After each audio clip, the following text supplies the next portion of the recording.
Hello, everyone. Thank you so much for joining us. We're just going to give a few more minutes from everybody to move over from the waiting room to here, and we're so glad to have you. Just as a friendly reminder, please put any questions that you have in the Q&A, and we will make sure that if we can't get to all of them tonight, that they will be part of our follow-up email with the recordings and the slides.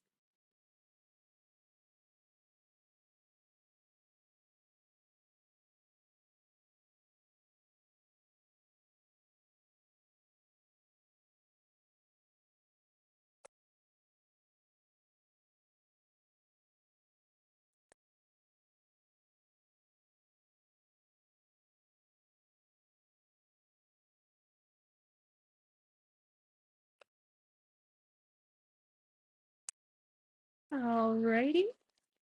Hello, everyone. Thank you so much for joining us tonight for Big Promise or Big Problems, Ethical Considerations for the AI Boom. My name is Robin Lesko, and right now I would like to take a moment for our wonderful presenters to go ahead and introduce themselves tonight and give a little bit of their background and what they'll be speaking to tonight. Maya, if it's okay, can we start with you? Sure. Hi, everybody. My name is Maya Wolachum. I am the director of the Trustworthy Infrastructures program at an organization called Data and Society, or a research institute that studies the social and political implications of AI, data, and automation.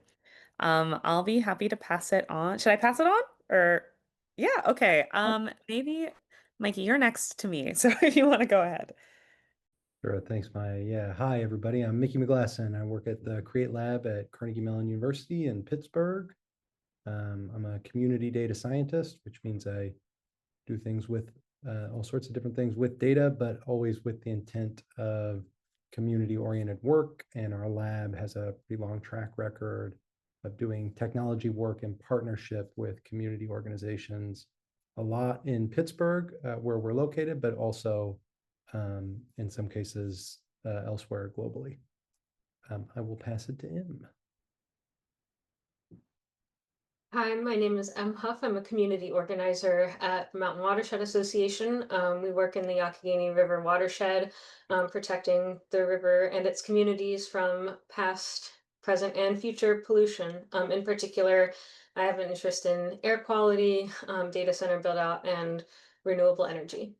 Now I'll pass it to Nate. Hi, my name's Nate. I'm also a community organizer at the Mountain Watershed Association. Like Em, I've been pretty active on this data center issue, and yeah, I have abiding interests in the fracking industry and the mining industry as well. Yeah, I will pass it to Lauren. Hi, everyone. My name is Lauren Posey. I'm the environmental policy advocate at Protect PT. And let's see, I will pass it to Robin. I don't believe you've gone yet. Nope, oh, you caught me. Hi, my name is Robin Lesko. I am the Western Pennsylvania Organizing Manager for Food and Water Watch and Food and Water Action. And I also manage our municipal ordinance project in Allegheny County, Pennsylvania. Have we missed anyone? If not, please shout it out. Hi there. I'm Dane Howard. I'm a software engineer and machine learning specialist working at a company called Prescient Edge up in Tyson's Corner. And I have been in the AI field for about 5 years, and I've been a developer for almost 15. Wonderful. Thank you all so much for joining us. All righty. Have we missed anyone else? I just want to make sure. I can introduce myself if you like. I'm not a speaker, but I am going to be moderating the Q&A. My name is Josephine Gingrich, and I am the Health Advocacy Outreach Coordinator for Physicians for Social Responsibility Pennsylvania. I live out in the Poconos, and we do a lot of work with community members concerned about data centers and the health implications of them. Wonderful. And Tamla, if you're on, if you'd like to introduce yourself. If not, I could give you a quick shout out too.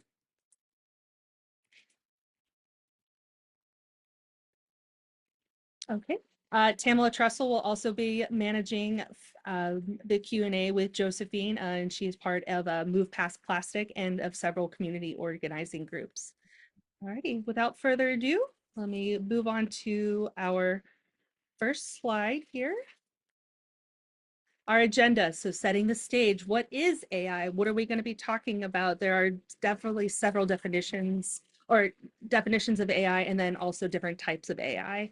We'll discuss the limitations of this technology, the use and abuse of AI, the physical footprint of AI, mostly talking about data centers and their impacts.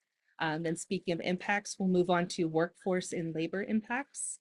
And then we'll end with a little bit of regulation with talking about local, state, and federal regulations and laws. And then we will round it out with a Q&A. So without further ado, let us begin. Setting the stage. What is AI? Take it away. All right, wonderful. So I'd like to start by giving you an idea of the different kinds of AI, because common use of these terms has muddied the waters of discussion somewhat. And I think it's valuable to understand the differences between types of AI so that you can think more critically about them, especially because they have different impacts and resource requirements.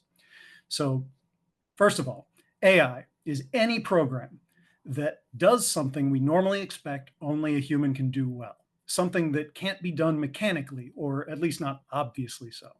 This might seem like a broad or even vague definition by today's standards, but AI has been around since the early 50s with checkers and chess playing programs. Yes, those were considered AI back then. So first, we've got symbolic AI, and you can think of these like old school AI. They're rule based, or as we call them in the business, algorithmic. And they're complex and helpful, but they don't learn and they don't improve. Think of them like big, complicated flowcharts. All the really cool techniques are in a subfield of AI called machine learning. Click. This field encompasses all programs that learn somehow, and academics started exploring them in the late 50s with an architecture called the perceptron. The perceptron eventually evolved into the underpinning of pretty much all modern AI, the neural network. Click. And this is where we're going to be primarily focused today. The important thing to understand about neural networks in general right now is that they are adaptable in ways that symbolic AI just can't be. And they also tend to be kind of slow because they require lots of processing power. So in 2017, a new kind of neural network was developed by researchers at Google called a transformer. Click. Oh, you already did. This is the kind of neural network that everyone today thinks of as AI, by which I mean large language models like ChatGPT. Click. The GPT at the end, by the way, stands for Generative Pre-trained Transformer.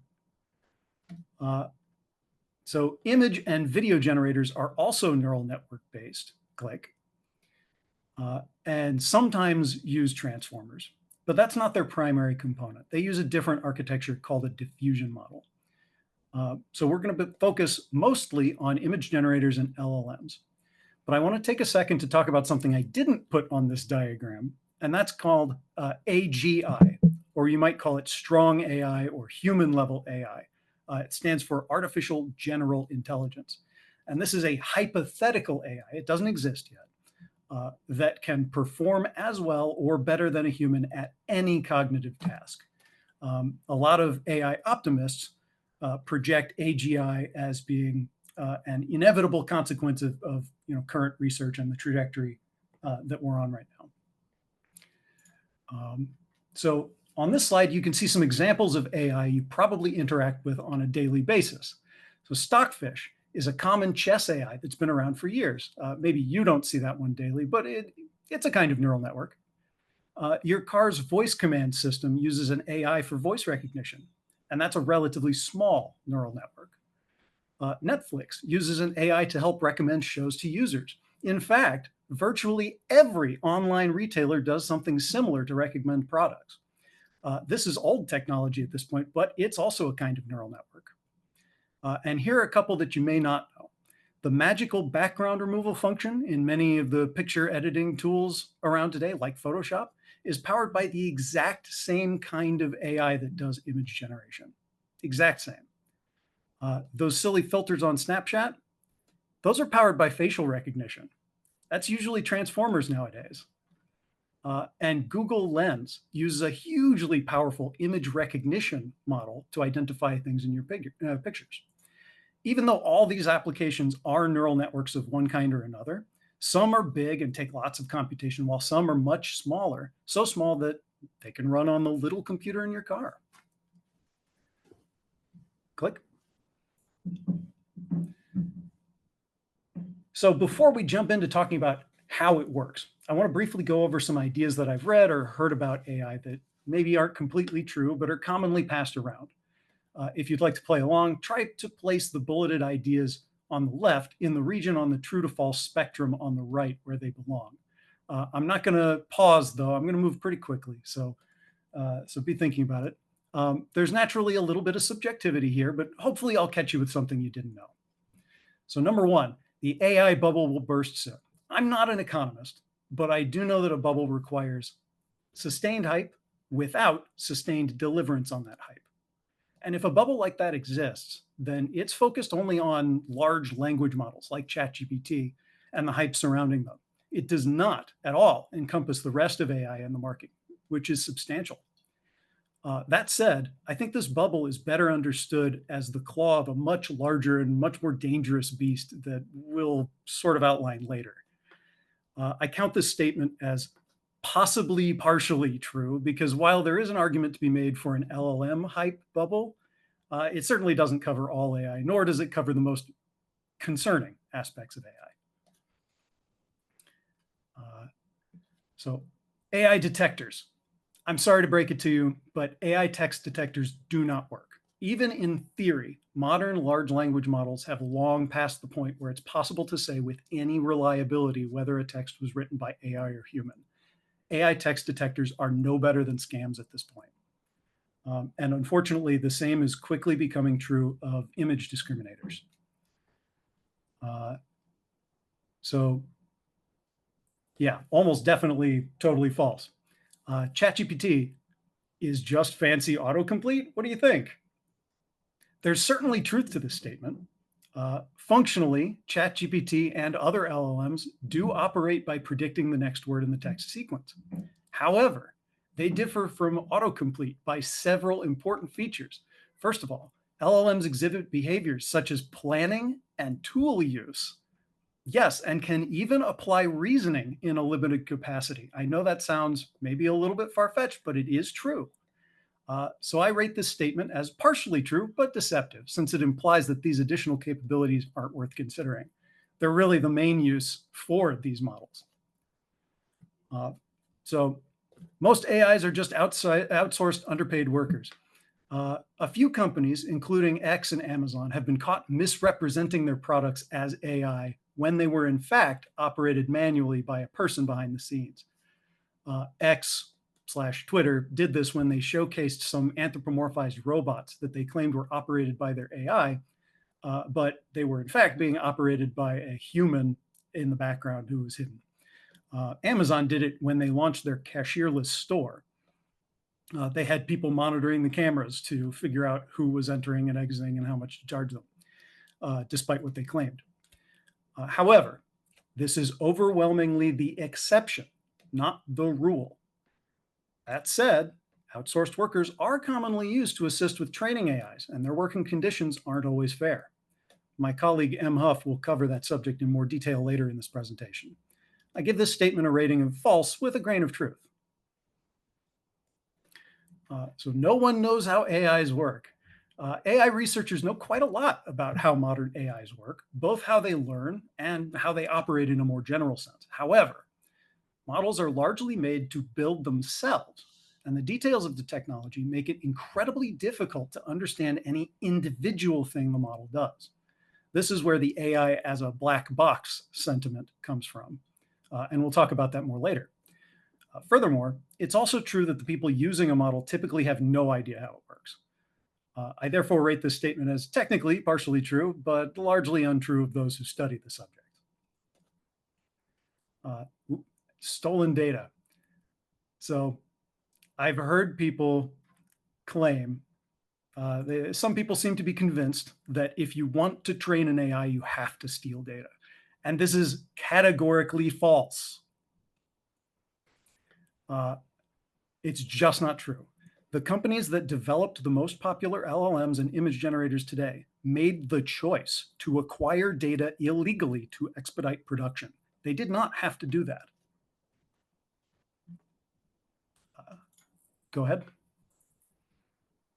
All right, so how do large language models work? Go ahead and click.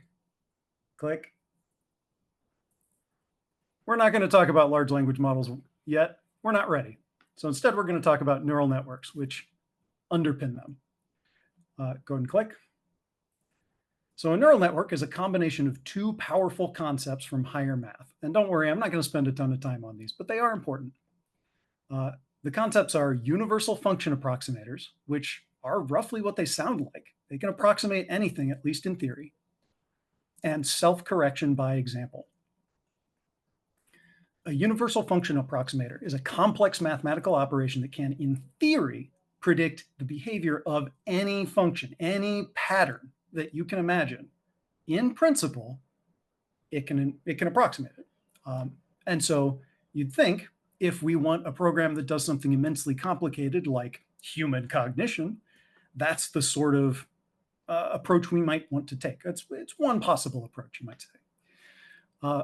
So what we need to make these universal function approximators work is enough examples of what outputs to expect or what outputs we want to get from the model for some given inputs. And over time, the self-correction process should push our approximator closer and closer to a solution with every example, a solution to whatever we want. In practice, of course, this takes a long time and doesn't always work quite the way we expect. By the way, the process of providing input and expected output in order to tune the parameters of this model is called training.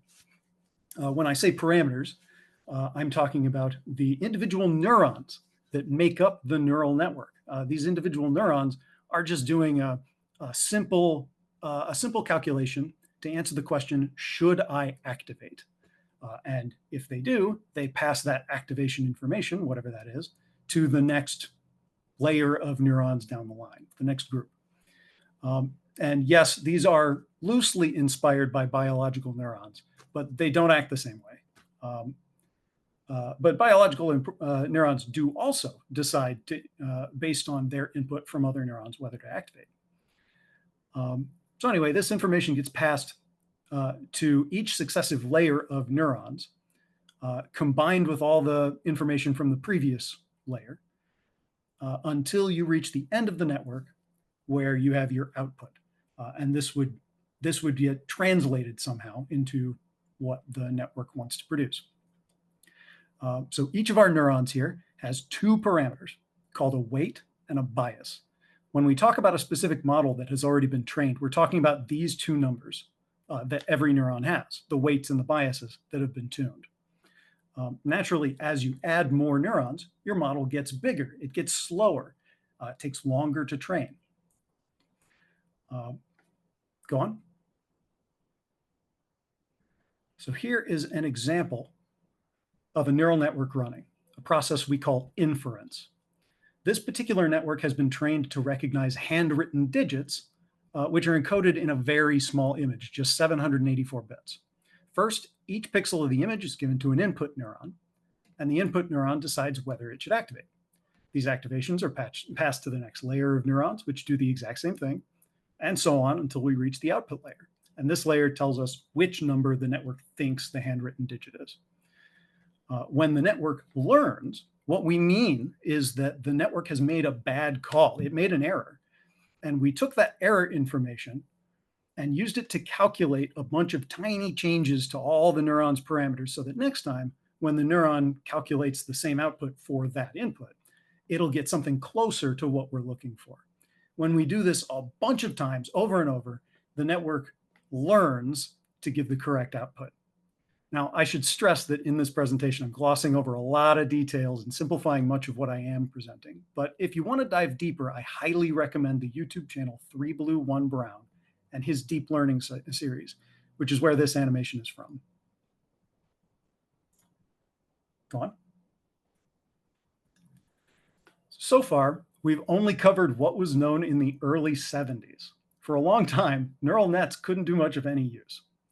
But in 2012, that all changed when a new type of neural network was created called AlexNet. This was an image classification model, much like the one we saw in our previous example. And one of their key discoveries was that if they made everything bigger, increase the number of neurons in the model, and thus the parameters, increase the amount of data available for training, and increase the time spent training, they could achieve record-breaking results. And you might fairly ask yourself, why didn't anyone figure this out in the 30 years leading up to this point? And the fact is, computational resources simply were not there. Commercially available GPUs, graphical processing units, changed that, opening the door for larger and larger models to be produced.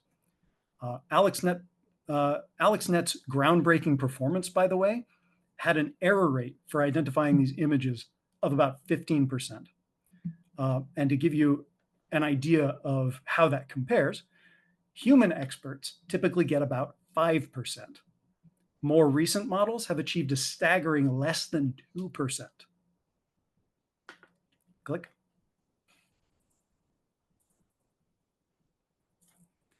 So now we're ready to talk about large language models.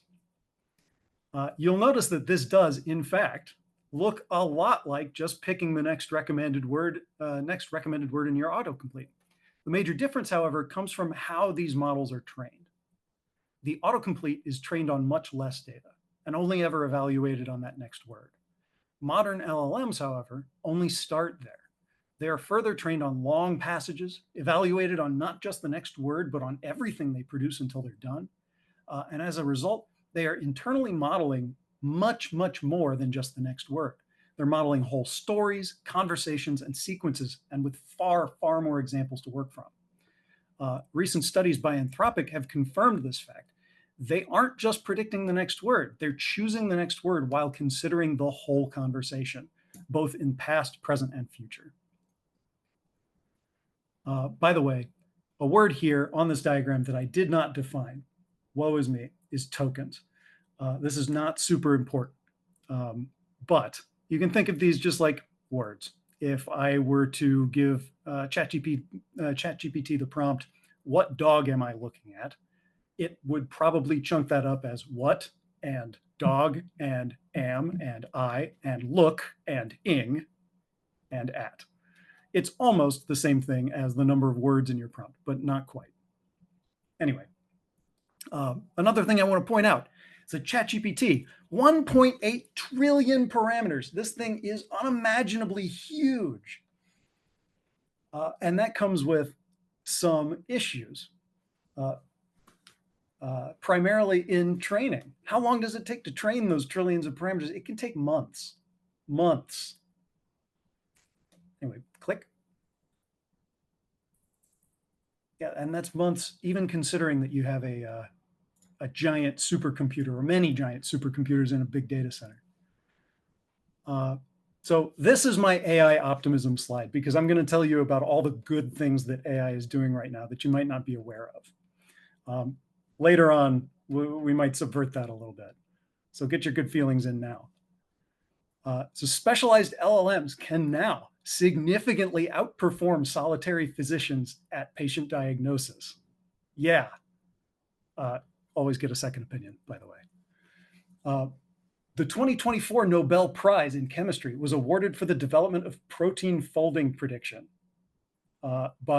partially by Google, which is an enormous breakthrough for biological and medical research, opening the door for personalized treatment in ways that we've never seen before. Specialized models are being applied to materials science research, which is itself in a golden age for other reasons, to discover new fuel cell materials, alternatives to lithium for batteries, and new kinds of solar cells. We're talking at the molecular level. New models are assisting in the fight against climate change by predicting weather-related disasters, tracking icebergs, and mapping deforestation and ocean litter. And even more, open source local large language models that you can download today are helping to democratize technology and knowledge by automating research and coding. and these are available to anyone with a PC. This sort of accessibility has never been available to people before. And if you want resources, if you want sources, citations for each of those claims, they're in my notes right here on the slides. Go ahead and click. So we're done talking about the good stuff now. We're going to talk about what AI can't do or how it harms us. So I mentioned earlier model error rates, that even modern algorithms can't get better than or won't get less than a 2% error rate on the ImageNet task. So why would we want to show off a program that makes mistakes? Is that really useful? And this is a fact that many lay people excited about the technology seem to miss often. Neural network-based AIs should never be used if an algorithm, that is a clear set of rules or recipe, can do the job. This is especially true for large language models, which generate their output with some level of randomness. This discrepancy in understanding is partially to blame for the idea of the AI bubble I mentioned earlier. Any startup whose product uses an AI where a simpler algorithm will be more reliable and less likely to fail, well, that company's going to be on its way out. It's doomed. I can't speak to exactly how many startups fit that description, but it's not zero, and it's absolutely a valid expectation. AIs of this kind will always exhibit errors and mistakes. The question is, will they make more than a person would in the same situation? If it makes fewer mistakes, why shouldn't we replace human workers with AI? This is the thought pattern behind wide AI adoption, and it's not without merit. If those mistakes cost lives, we might argue that it's irresponsible to not replace humans with AI in that instance. There are other considerations and limitations that we have to consider first, though. Click.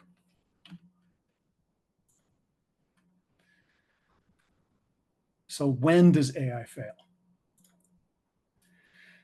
The biggest category of failures for all AIs comes from training bias. It comes from unclean training data. And what do I mean by that?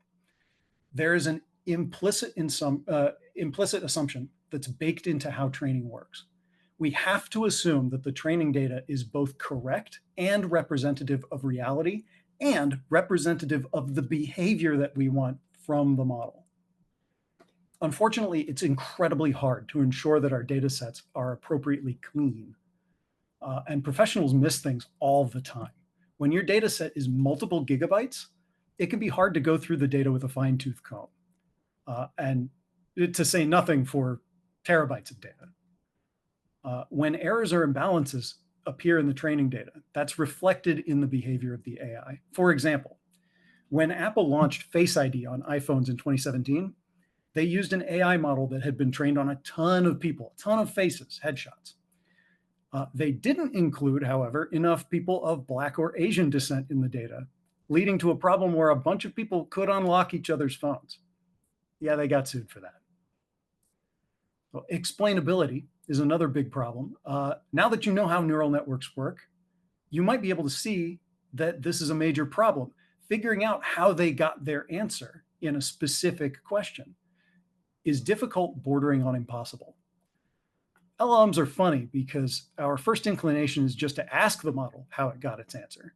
But how can you know whether it's telling the truth? Maybe this will be solved in the future, but it's still unsolved now.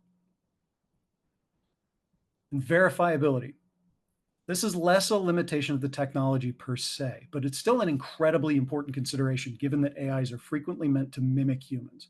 We cannot reliably determine when something was created by AI versus some other method.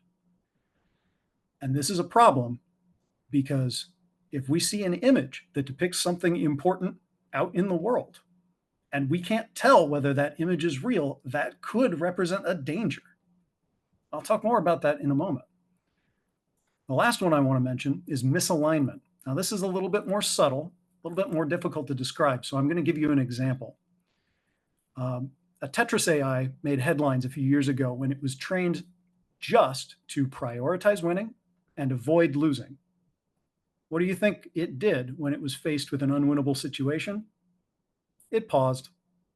and it did not unpause. That's not the kind of behavior that we want to see from AI, especially in critical situations. Click. So the theoretical limitations of AI are important to understand and talk about, but it's just as important to talk about the practical problems that AI poses due to how we interact with the technology. I'll let my colleague Maya talk about this subject in greater detail, but I'd like to mention a few points here because they're important for the thoughts I want to leave you with. First, data theft. All companies that build AIs have to confront the question, where do we get our data? All that data has to come from somewhere. The largest companies have overwhelmingly chosen to take whatever data they can, however they can, lawfully or not. Consequences be damned. The consequences, by the way, have largely come in the form of small fines that haven't done anything. Sycophancy. LLMs today are trained in a way that makes them respond positively as much as possible. Of course, you like talking to somebody who's positive. Of course, you would want your chatbot to be positive. But as a result, they tend to be sycophantic. They tend to want to give you a yes answer. So what happens when you combine a convincing, well-read sycophant with someone who really, really wants their odd ideas validated? Unfortunately, sometimes in vulnerable individuals, you get a feedback loop that leads to mental illness. In less vulnerable individuals, it's still a problem though, because you might see a reinforcement of the beliefs they already hold as they don't know how to get the model to question them, how to interact critically with it. Either way, this is a problem. And labor shortages. I bet you didn't think I was going to talk about labor shortages as a consequence of widespread AI adoption. But the fact of the matter is that experts aren't born. They're made in the first years of their career through experience working. If you replace all of your newbies with AI, your company won't produce any expert workers. You're no longer contributing to the cycle of professional skills. And once we reach a certain adoption level, we no longer have experts. Data pollution. The ease with which someone can create convincing looking false information with AI is unprecedented today. And the flood of such data entering the internet is beginning to make finding factually correct information more difficult. The most malicious form of this is deepfakes, fake images created using AI. Once, pictures were a touchstone of verifiability. We have pictures, for example, of the Nazis' death camps. We know for a fact they happened that way. We have video evidence of the moon landing. But the more deepfakes that exist, the less valid this kind of reasoning will be. And this leads me to the very last points I want to leave you with.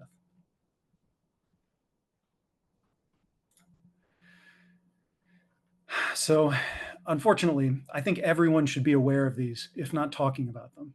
So first, the death of privacy. There's a concept in data analytics and law enforcement called path of life estimation. This is a process by which, with enough data about a person, you can essentially construct a log of everything they did on some day, or maybe week or month, without observing that person directly. This process breaks no laws because it doesn't target anyone specifically, but it doesn't need to. If data theft by companies is not punished, and data collection continues to be allowed at scale, we should expect companies to develop models that can peer into the lives of consumers with incredible and uncomfortable accuracy. From your typical Friday night habits to your political attitudes to your personalized life expectancy. Which organizations do you think would benefit most from that kind of capability? Second, a world of post-verifiable fact. As AI gets better at generating pictures and video, it will make separating truth from falsehood on the internet impossible. It won't be a post-truth world. It will be a post-verifiable fact world. And no one is ready for this. While AI carries the promise of incredible, never-before-seen potential for positive impacts on the human race and the world, it also requires that we face this ultimate question. How do we tell fact from fiction when fact-like fictions are everywhere? In the near future, here are some problems that we will see. This is not a matter of if, it is a matter of when. One, politically motivated fake videos depicting influential people doing and saying things that they did not do or say. Two, maliciously fabricated evidence entered into courtroom records. Three, scams that involve presenting the face and voice of someone you trust or someone you love, a member of your family or your boss, instead of the scammer's real face or voice. Four, law enforcement using personal path of life estimation to determine who to apprehend and when. And five, advertisement bots used to target a specific person using talking points that they know are important to that person. These are just the ones I could think of. But in many cases, they exist today. They're happening now, just not commonly. And while solutions to these problems exist, they require action at a societal level that will not come soon.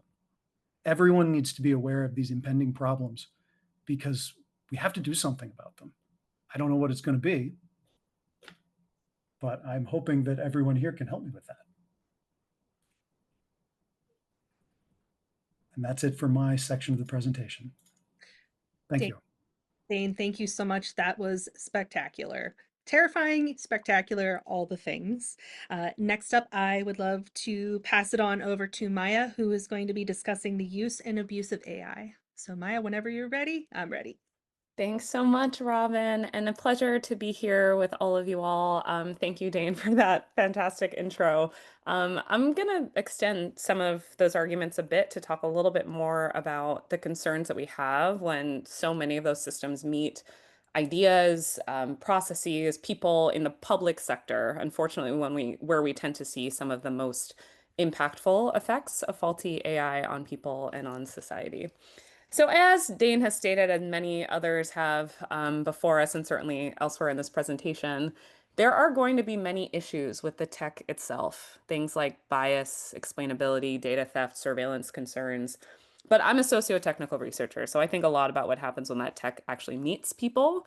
And increasingly, one of the big questions that we have in that space is what happens when AI systems are created by private sector entities that are advertised as the very solution to big, thorny public sector problems that are much more complex than a tool could solve. Now, this is a question for a lot of debate, the role of private sector in public life. But we know that so many of these big problems are not best solved with a tool alone. Now, I'm not here to say that private sector development is always a bad thing. As Dane mentioned, so many of those models require a lot of data, often expensive computational power. Maybe it's already a company's niche to make a particular tool that fits a use case perfectly. There are some interesting outcomes that we can name. There are two on this slide. There's some interesting examples of epidemic monitoring and others where folks are using AI to monitor traffic and really find, the best place to go parking in a place like San Francisco, for example. Next slide, please. But we often find that there are many, many more examples of mismatched incentives between AI companies and the customers that they are very continually seeking, especially when applied to public questions. So to start with an example around bias and explainability, I'm going to start with an example from New York City. We have here what we call the My City chatbot. It's a very silly chatbot that Mayor Adams released back in 2023 to help New Yorkers find a way around the city resources. Essentially, if you have a question for an agency, instead of calling the city and ending up on a hotline, try this bot instead. Now, this bot was built on Microsoft's Azure AI, and it was supposed to sort of comb through the city's documents to help residents answer these questions. But most of the time, the chatbot went completely rogue, telling folks all sorts of illegal ways around the city and encouraging folks essentially to break the rules. One of my favorite examples is here on this slide where a restaurant is asking if it could serve cheese a rat had nibbled on, and the chatbot said, yeah, absolutely. Just make sure, no one can tell that rat nibbled the cheese. I don't know about you, but personally, I found that very offensive to my senses. You can go to the next slide, please, Robin. Now, that said, that is a very silly example, but I use it to illuminate that these kinds of issues, total mismatches essentially happen all of the time under the hood, though these are things that are often happening outside of public oversight and without our knowledge. On the whole, private sector companies have very, very different incentives than the public sector. The public sector that's concerned with our health, our education, our well-being, our dignity. And that's where we really run into problems on use and abuse. So there are lots of ways that other researchers have considered this. I picked three for this slide, and I'm sure there are many others that will end up in the chat elsewhere. But three considerations that I'd just like us to hold for the sake of the conversation today. One of these areas of misalignment that is really, really clear, and there was already a comment in this in the Q&A, is that private sector entities are always looking for consumers and customers, are always trying to expand their consumer base. And so as those private actors are aiming for a profit, we're going to see that these tools that have been developed for a very particular use case are being expanded over time. So you can imagine, for example, an LLM tool that's been, created for lawyers, suddenly finding its way into law schools, and then suddenly all graduate programs, and then, across universities across the country. This is a sort of mission creep that we're often finding with these AI tools in so many sectors of our economy. The second that I'd like us to hold on to is that private sector entities and public public actors have very, very different frameworks by which they're doing their work. They're subject to different rules and regulations, often varying by state and locality. So you can imagine that many of these companies that are, walking into so many of these ills when it comes to surveillance, bias, accuracy concerns are not going to be held to the same standard that you might imagine a city employee would be held to. So for example, going back to that chat bot, if you called the city and you asked them if you could serve rat cheese, they would probably say no, and that that employee would probably have some sort of, something coming to them, but that's not often the case for these tools that are finding themselves, just often slipping under the radar of so much of our regulatory framework because, supposedly we have the trust of the private sector, which is often, not the case. And the last piece that I want us to hold on to is that, if we could imagine these as public sector tools in which, maybe someone in Harrisburg designed them, maybe we know what data has been, used to develop that instrument, we might be able to trace decisions that might have led to somebody's incarceration or health insurance denial or a hiring decision. But ultimately, because these are private sector tools in most of these cases, many of these details are considered proprietary or often trade secrets, as a colleague, Cynthia Conti-Cook, has written about extensively. So even if something does go wrong, and even if you're able to make a super clear case for the harm done, if you're able to collect a ton of data that tells you why it's harmful, it will be very, very difficult to adjudicate an algorithm or an LLM or an AI tool that you truly can't see in the public eye. And that's how we end up with so many of these especially pernicious examples that are in that sort of right word column here. Things that are, creeping in their mission, that are growing in their scope, and are finding their way into all sorts of public sector uses. So just to name a few, Clearview AI is an example that's been written about quite a bit. It was a facial recognition tool that was used very inappropriately by police departments around the country, has now been taken up by the Department of Homeland Security and ICE for the same purposes. Again, because Clearview is looking for customers, even though we know that, it has pretty horrible impacts on our society. OpenAI is another example. It's created ChatGPT, great tool for certain purposes, though is expanding its tool to, ChatGPT for educators, ChatGPT for teachers, for therapy, for all different sorts of uses beyond its initial design. I'll skip these examples for time. Next slide, please, Robin. Thank you. Okay, so ultimately, the cumulative impact of this sort of private sector entrenchment is going to be deep impacts on public power, on public trust, ultimately on whatever's left of our democracy.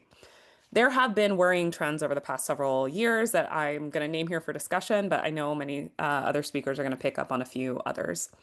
So just to name a few, the first trend that we're seeing here in the research and in many other ways is that, we're finding that decision-making power is being moved now very, very quickly to huge tech companies, big private sector actors. There are many key examples of this, but one that I'm going to name is redefining the meaning of fraud and abuse. Now, we have many examples from this year that I'm not going to touch because there's a really good example from 2013 that I'm going to hold on to.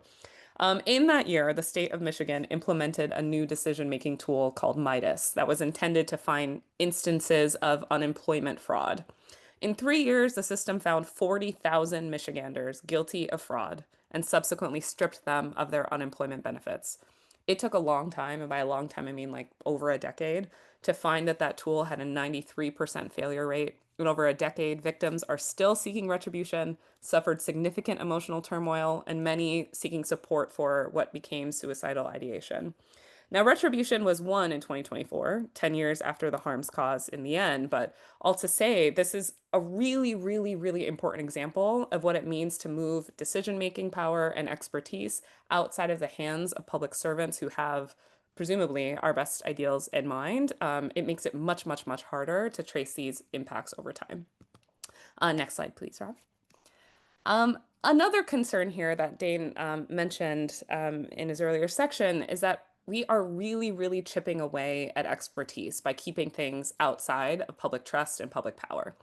So, lots has been written about expertise, but it's my personal opinion that experts are experts for a reason. And they have, though there may be additional benefits added from the private sector, but we're seeing concerning trends in sectors of all kinds that we're sort of chipping away at what it means to hold that expertise in that particular space. There are lots of examples. I'm going to focus on healthcare today. That's really externalizing that vision of expertise across consumers, influencers, and AI companions. I have a bunch of colleagues, Olivia Garofalo, Ranjit Singh, and Brianna Vecchione, have been studying the impacts of mental health chatbots on users and on therapists whose work is adjusting to accommodate for this, incredible expansion in what we're calling mental health chatbots. And as they write in their op-ed and in their research, we need guardrails to protect the mental health of these users, guardrails that would naturally be a part of a clinician's process, but are getting lost in the expanse of AI tools that are attempting to match that really robust mental health care and incredible expertise that clinicians hold. Now, I'm not saying that bots aren't helpful in the right circumstances, but I am saying that there's not a one-to-one replacement between a certified clinician or a healthcare professional and a chatbot incentivized to keep conversation going and again, really expand that consumer base. The next slide, please, Ron. Thank you. So Dane touched upon this sort of preponderance of scams and poor information, and I think that is yet another real impact that we have to attend to over time. And I do believe that we have some tools to address this point. As we know now, we're sort of living amongst this calamity of trust and this degradation of information. Though we have lived in those times for many, many generations, I don't think that there's many people who would argue that we're not seeing incredible accessibility of mis and disinformation that's truly worrisome over time. Many of us have to go a long way to avoid seeing AI tools in search bars on social media sites, and that's really fraying the availability of meaningful fact-based information that folks really desperately need. But I'm going to make a pitch, and that's that next slide, please. I ran through a lot of examples here, but there's one thing that I really want us to hold onto in this time. There are many private sector so-called solutions, these tools that are, attempting to provide information, healthcare, education, and make life easier, that are stopgaps for real societal concerns that we have to acknowledge. Many of these tools are trying to address the fact that healthcare is expensive. For many, education might be out of reach. And in many contexts, I lost my place. In many contexts, it might be difficult to make meaningful accommodations for folks at the workplace or in the classroom. And some of those solutions, some of those problems may have a sort of stopgap solution in like a chat GPT or an AI companion. But one ask that we always ask for folks to make is that we have to be wary about what we're trading away by leaning on these short-term tech solutions rather than addressing the problems at the heart of these concerns. If we have an information gap, this is the joy of archivists and librarians and folks who really, really meaningfully, attend to our information with great care. We have clinicians that, deserve investment and like really deserve some bit of our time. So increasingly, as we're trying to find these ways to trade off this really important labor, we're leaning on the most powerful companies in our economy to define this terrain and the solution space, rather than the teachers, healthcare professionals, journalists, and other experts that we have traditionally led on for so many generations. So in other words, we are really walking into this calamity of trust and mistrust, but I think that we have a lot of ways to address that. That said, I want to leave us with a little hole that I know that many of our other speakers are going to address today, and that's on really the role for these powerful companies in the future and what we can do to challenge those narratives. Because we sort of have this, dearth that's being, or this hole that's being exploited by these big tech companies, we have been growing the use cases for which we have been plugging in, an AI tool. Um, Worryingly, many of those tools, many of those examples have been for military and policing tactics that can easily be turned inwards just as well in a calamity of trust. And so, for those reasons, I think it's even more imperative for all of us to speak meaningfully and specifically about the harms of centralizing our public democracy, our public power, in the hands of these large tech companies and in finding ways to circumvent that wherever and whenever we can. I'm going to finish my remarks here. Robin, feel free to take us to the next one. Thank you all so much. Thank you so much, Maya. You covered so much in such short amount of time and just leaving us with so many thought-provoking questions. Now I would love to move us on to Lauren's section where she's going to discuss AI's physical footprints, including data centers. Whenever you're ready, Lauren, take it away. Great, thank you, Robin. So behind every AI tool is a data center. Oftentimes when we're thinking about AI, it can seem really amorphous, something that's just up on the cloud. But in reality, AIs do live here down on Earth, just like us humans. They live in data centers. A data center is defined as a facility of networked computer servers used for the remote processing, storage, and distribution of data. Data centers can be used for any number of things. They're used for cloud computing. When you store something in Google Drive, for example, it's stored in a data center somewhere. So we've had data centers across the world for many years, but generative AI is driving a surge in expansion of these data centers and of their scale. Next slide, please.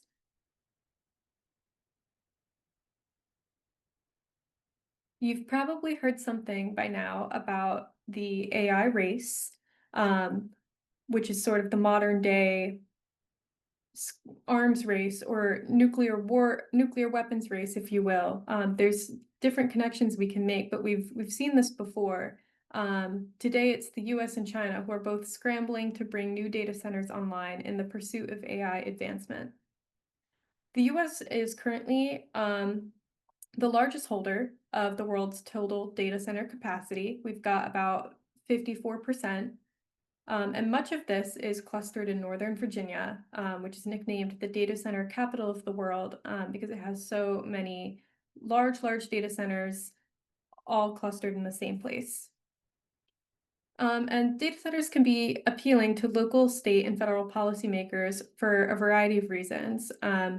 You've probably heard local political figures in the state of Pennsylvania, like Governor Shapiro, talking about AI, talking about the data center boom, talking about how it's a significant investment in our state, that this is the way forward, this is our future, and this is, it's the next big thing, and everyone's full steam ahead.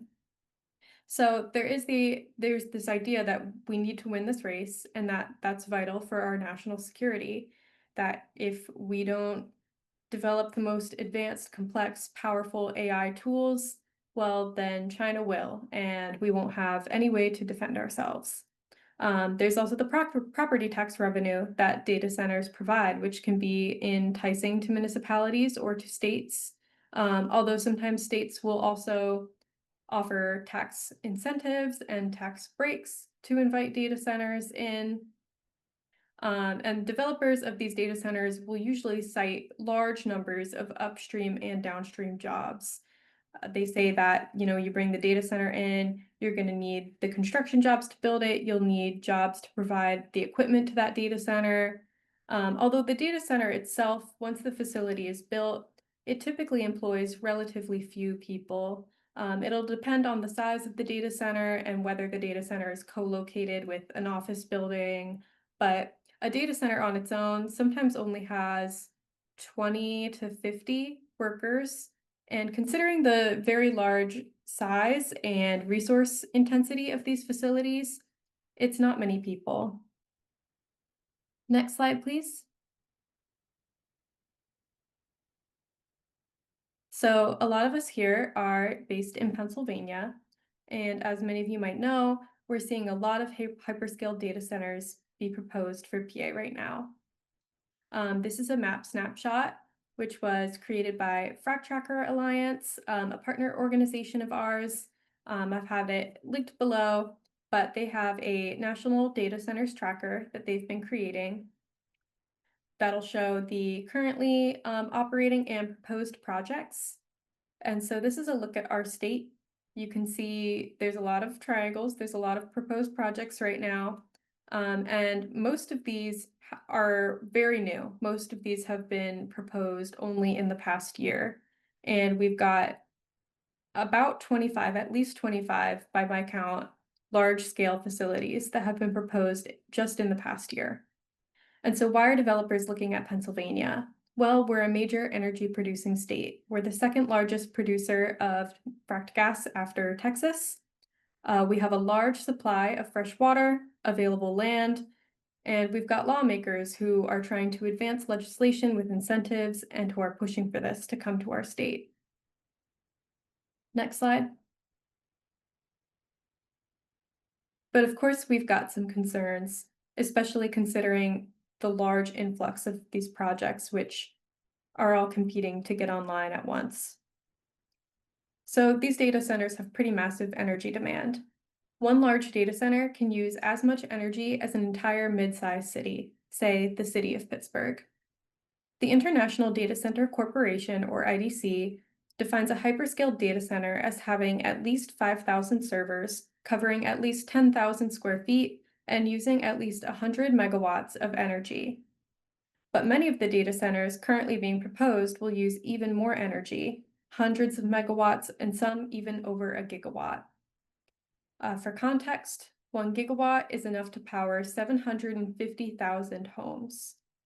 So it's a pretty staggering amount of energy, and these facilities really are, there's something new. We haven't seen facilities that consume this much energy trying to come online all at once. It's a very new bridge that we're trying to cross, and in plenty of places like Pennsylvania or Virginia, where our electricity demand, it hasn't grown a whole lot over recent years, we're seeing huge projected spikes where our demand is going to increase very, very rapidly, and a lot of that demand is exclusively from data centers. Next slide, please. And as I'm sure some of you have noticed, just by looking at your own statements, electric rates are already going up. And without proper regulation, a rapid influx of large data centers will cause strain on our grid, potential for increased blackouts during peak demand, and higher electric rates for residential customers and small businesses. This is already happening in Virginia, where residents may pay $14 to $37 more per month by 2040. And part of the reason for that is the large amount of energy that these data centers use. Another part of the issue is building the new generation to support these data centers. It's costly to rapidly put up new power plants, new transmission lines, all of that new infrastructure. The utilities have to pay to build it. And when the utilities are spending money to build that new generation, it typically ends up being their entire ratepayer base who are in some way, shape, or form going to be paying for it through their electric bills. And so it's really important that we have proper regulation that will keep data centers in their own rate class and responsible for their own costs. Next slide, please. And with this great energy demand comes implications for fracking in Pennsylvania and the Appalachian region at large. These data centers use so much energy. Where is that energy going to come from? A lot of the proposals have been tied to gas. In Pennsylvania, it's been largely gas and nuclear. And so this emphasis on gas is going to increase the burden on a region that is already heavily fracked. residents in Pennsylvania can face health impacts, disturbances, stress, and decreased property values from oil and gas development very close to their homes. Pennsylvania's minimum drilling setback is a mere 500 feet, which means you can drill only 500 feet away from somebody's backyard. There's an image there of a frac pad in Westmoreland County, PA, which is where my organization, Protect PT, is based. And we're very concerned about these ties and the potential escalation in fracking activity in southwestern PA, because we see data centers and fracking as intertwined. Data centers are the perfect excuse to continue the cycle of natural resource extraction in Pennsylvania, and they might pose a significant roadblock to transitioning away from fossil fuels and towards renewable energy sources. We've already just seen high demand for electricity for US data centers, delaying the planned closures of coal plants. Our organization's members are already disturbed by fracking. They're also faced with the issue of fracking wastewater, which is highly toxic and ends up in local landfills or faulty injection wells, which sometimes fail and pollute our water resources. Overall, residents from Pennsylvania, especially southwestern Pennsylvania, we've faced a lot of harms from industry. We've faced a lot of burdens from industry. There've been a lot of boom and bust cycles. You know, the next big thing that comes through the industry uses its resources and then slowly disappears. And so we are concerned that without proper precautions, large-scale data center development may only add to the burdens that this region faces. One not so fun fact is that Toby Rice, the CEO of a gas company called EQT Corporation, which is based near Pittsburgh, has claimed that data centers will create demand for an additional 10 to 18 billion cubic feet of gas. And this would equate to 1,800 new well pads. Next slide, please. These data centers also use a lot of water. One data center can consume up to 5 million gallons of water per day, according to the Washington Post and researchers. Data centers have already become a top 10 water consuming industry in the US. This is through direct use, cooling servers, and indirect use, the electric generation that data centers require to operate. Gas-fired power plants, for example, they also use a lot of water. In fact, one 100-word email generated by an AI chatbot using GPT-4 requires 519 milliliters of water. This is more than one bottle. Next slide, please. Air, noise, and light pollution are also concerns. Data centers can contribute to air pollution via on-site gas power plants, mobile gas turbines, and diesel backup generators. Even data centers that don't have on-site gas generation and are directly hooked up to the grid will have an array of diesel backup generators. It's these data centers, especially if they're powering AI, they need to be online 24/7. And so if anything happens, these diesel generators ramp up, but they might release a lot of pollution into communities when they do so. Residents living near data centers, especially in Virginia, have complained of noise and light pollution as well. Data centers emit constant low-frequency noise, which can negatively affect health and well-being. And while the design of a data center can significantly affect how noisy it is, and the function of a data center can also affect how noisy it is or not, this is a potential impact that people may face. Cryptocurrency mines, which are a type of data center, are known for being especially noisy. They can actually be as loud as a chainsaw, which is about 70 decibels. So these are some of the impacts overall that we want to keep in mind when we're talking about AI. You know, we've got a whole host of these social, societal, information issues, but then we've also got a lot of very tangible environmental impacts on the ground as well. And that's it for me. Lauren, thank you so much. I still can't get over one of the facts you were mentioning about how some of these data centers proposed will use over a gigawatt. And I don't know, maybe I'm showing my age, but does anybody remember a certain figure from a movie on like what it would take to time travel? 1.21 gigawatts sound familiar? So kind of think data center, DeLorean, data center, DeLorean, the debate continues. Anyway, let's move on to our wonderful Em and Nate, who will be talking about workforce and labor impacts of AI. Whenever you're ready, thank you. All right, I'm going to kick things off for our trio here. My name's Nate. I'm a community organizer with Mountain Watershed, and I'm going to start us off with a little bit of a theoretical or historical backdrop for this section on labor and AI. I'm going to try to be brief just in the interest of time, but yeah, so let's kick things off with a quote here. This is Sam Altman here. He's the OpenAI CEO. Here he is talking at a presentation on his new ChatGPT 5 program. I'm going to read it to you guys. We used to do web development and data analysis ourselves, hiring programmers with fresh knowledge right out of school. It took 3 programmers to write and test code for a functioning application, and 3 programmers to debug and maintain it, and the product was terrific. Now ChatGPT 5 can get through 5 times as much work in a day as the 6 programmers did. Next slide, please. So that was actually me being disingenuous. This was actually a quote by Henry Ford that I manipulated to make it sound like Sam Altman, but you be the judge of how good it was. Here's the quote from Henry Ford from his autobiography, My Life and Work, about his adoption of the assembly line. Henry Ford was an early adopter of that, and it's sort of what helped him, introduce the consumer car to the American public. I'll let you read that quote at your leisure here. That's from his autobiography, My Life and Work, which ironically was ghostwritten by Samuel Crowther, which is funny. But as a bit of a next slide, please. As a bit of a palate cleanser from my candor, here's a real quote from Sam Altman, which was basically saying the same thing as the fake quote. Here he says the nature of the job, if you're say a computer programmer, shifts to like manage a team of extremely junior developers. They can only do one minute task at a time. And then sometimes they'll do 10-minute tasks, and then they'll do an hour task. We can overnight make the world 3 times more software because we make every software developer 3 times more efficient. So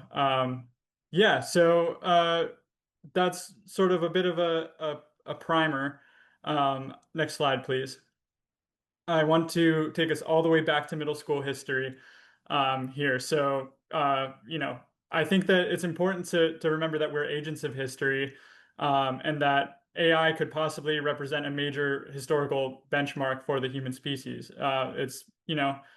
No matter how you look at it, historians debate this kind of thing, but technological developments in labor, whether you want to say they dictate history or they're extremely important to the historical process.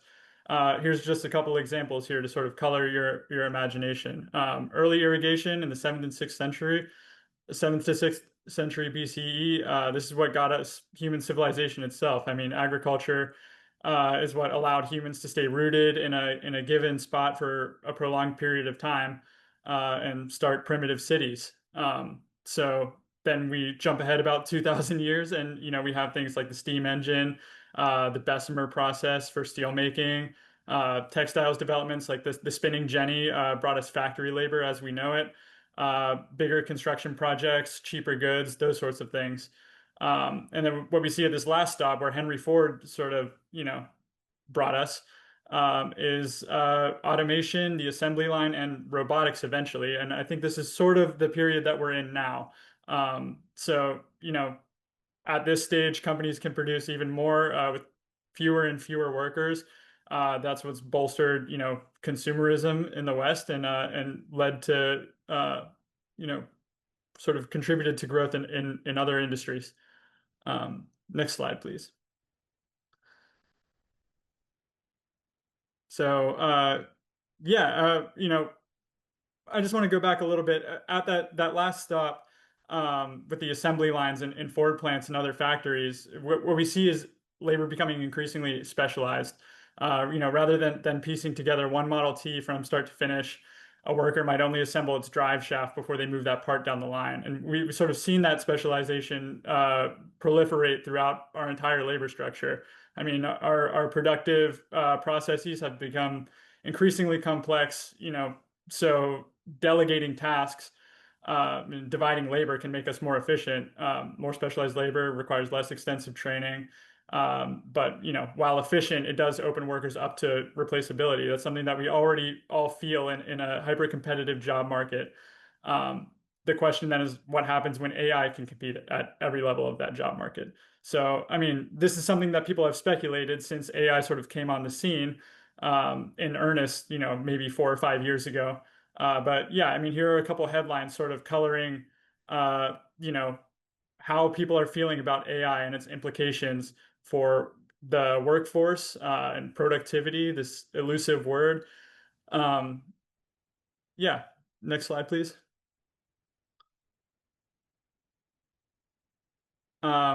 So with that in mind, some experts have devised a metric, I guess you could call it, for occupational exposure to AI systems.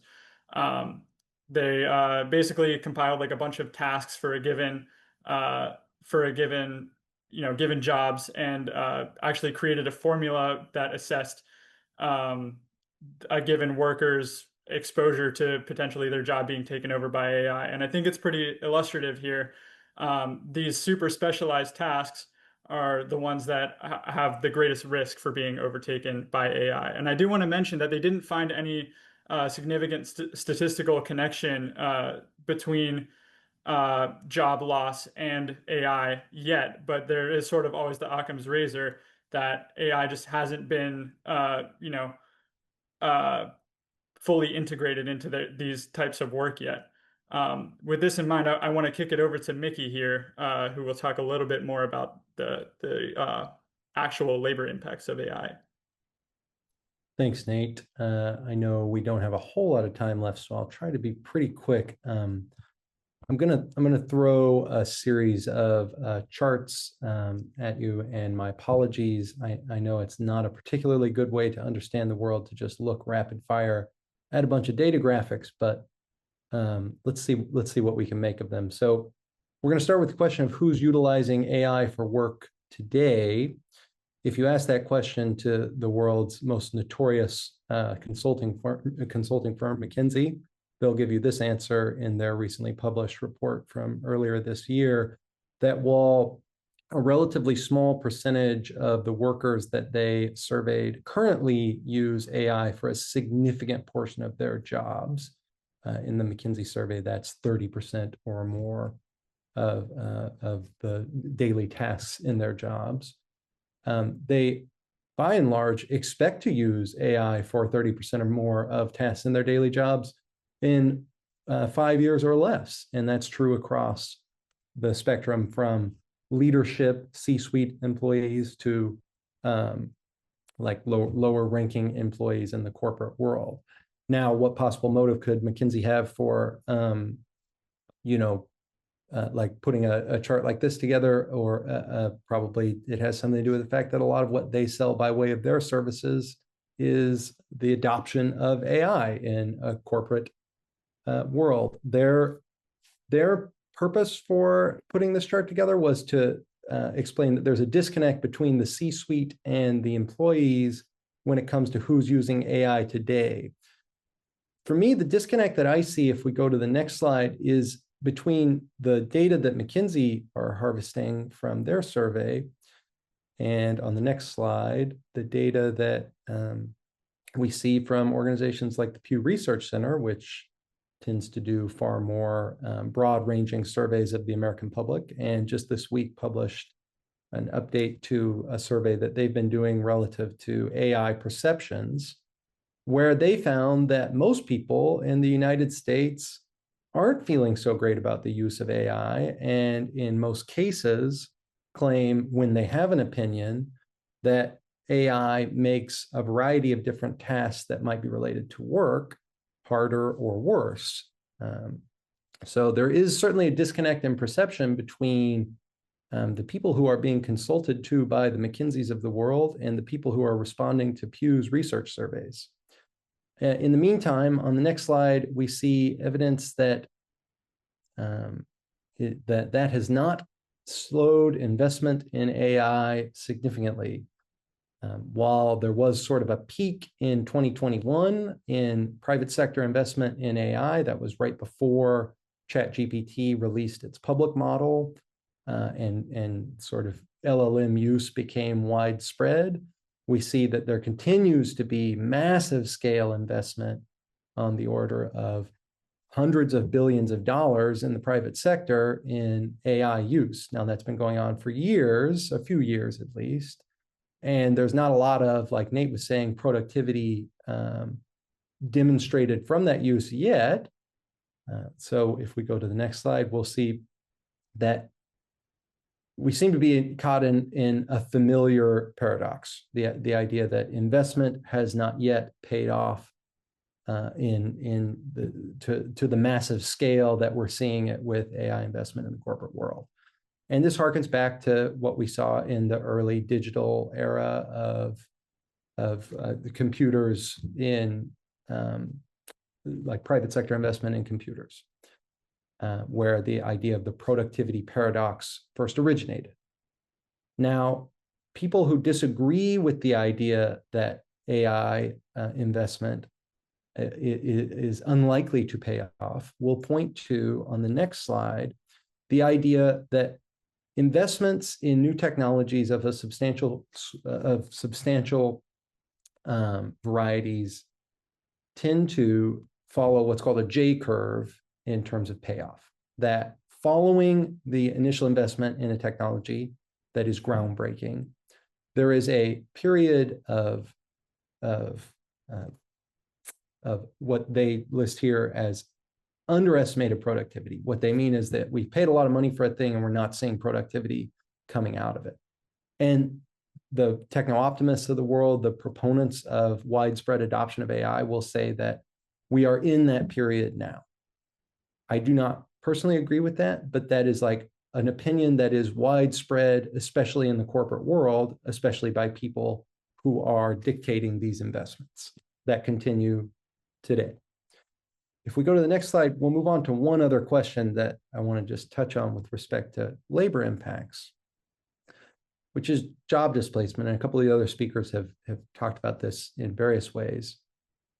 If you ask some people in the world, like the organization whose slide appears, whose graph appears on the next slide, SHRM, which is a kind of center-right think tanky organization that does labor research, you'll see that, as measured on the two bars on the right, the percentage of jobs that they claim fall into a very high displacement risk or high displacement risk category is relatively small, that it's something on the order of 12% of jobs in the US.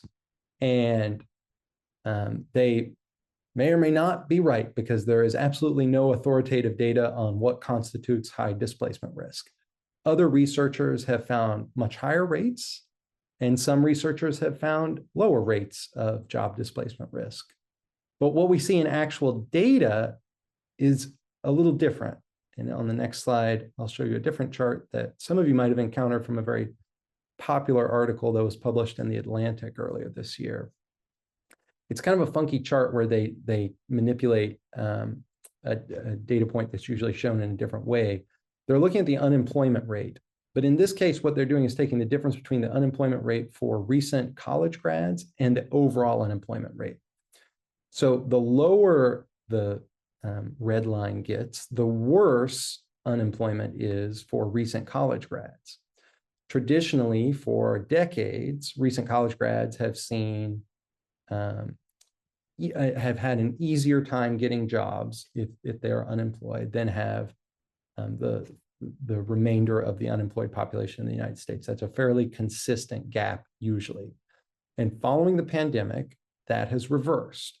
And a lot of people attribute this to the growth of AI and the adoption of AI by companies who, by this theory, are replacing entry-level work with AI, or refraining from hiring new workers in the hope that AI will be able to do the job of entry-level employees. And as Dane talked about earlier, that begs the question of what happens in the future to what starts as an entry-level position and becomes a higher-level expert. But in the meantime, it's also starting to become an unemployment challenge in the very present day for college graduates. We also see one more thing on the next slide with respect to who's affected right now. Somewhat ironically, what seems to be the most affected sector from the current developments is the tech sector. Technology workers are being, there seems to be evidence that technology workers are being displaced presently, and it is logical to assume, in my opinion, that AI is behind a lot of that because of the fairly direct applicability of a lot of these models to programming tasks and software development. So right now, if we go to the next slide, I'll close with a quote and then throw it to him.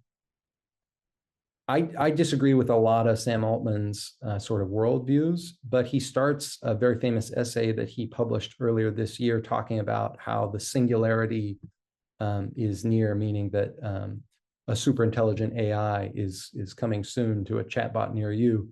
And he opens the essay with this line: "We are past the event horizon. The takeoff has started."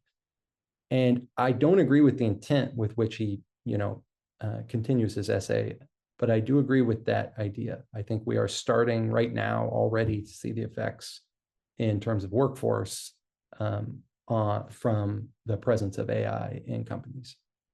I'll throw it to him to talk about a very different workforce that's part of this AI economy. All right, thanks, guys.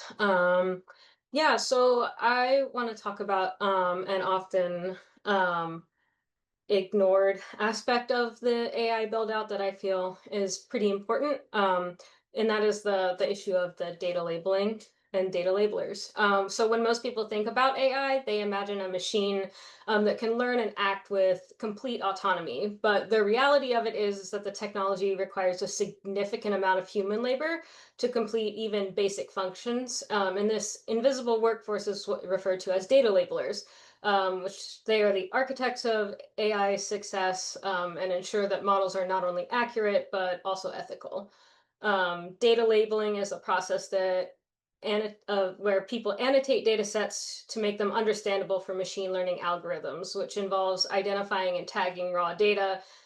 So things like text, images, videos, or audio with relevant labels. For instance, a labeled data set for facial recognition might include tags like eyes, nose, or mouth, while labeled images for autonomous vehicles might identify stop signs, pedestrians, or road lanes. Without this labeled data, AI systems would not even be able to differentiate between a dog or a cat, let alone predict stock market trends or diagnose medical conditions. This data labeling is crucial to building the foundation of machine learning, scaling AI innovation, improving accuracy, and supporting ethical AI development. However, this process is time consuming, it's labor intensive, and it is mentally exhausting, and large scale projects require labeling of millions of data points, and a single error can impact the accuracy of the model. Additionally, data labelers must sift through text, photos, and videos that are often violent or disturbing in nature in order to categorize this content accurately. Despite being an essential component of AI development, the people who do this work are often underpaid and subjected to exploitative working conditions. Next slide, please. So perhaps unsurprisingly, a lot of this exploitation takes place in the global south. Tech companies that are based in the global north frequently outsource tech work like content moderation and data labeling to countries in the global south. And unfortunately, these jobs are rife with exploitative practices and unfair treatment. Data labelers are massively underpaid, often earning just cents for tasks that take many hours to complete, and there have been many reported instances of wages being withheld. Screenshots shared by Kenyan data labelers revealed that in the worst instances, data labelers have been paid nothing for over 20 hours of work. Additionally, labelers lack formal employment contracts and have no long-term job security. They don't have access to healthcare, pensions, or labor unions. Data labelers also cite content moderation trauma as a major concern, as their work frequently brings them into contact with graphically violent media, hate speech, and pornographic content. And despite being inundated with these traumatic images and text, workers are not provided with mental health support. One data labeler reported that when she expressed concerns about her mental health and asked for support from her company, they recommended that she simply watch happy videos for 30 minutes a day to balance out the content that she was seeing on a daily basis. These poor and unfair working conditions led 97 Kenyan data labelers to pen an open letter to then President Biden in May of 2024 in advance of a meeting with Kenya's president, referring to their condition as modern day slavery.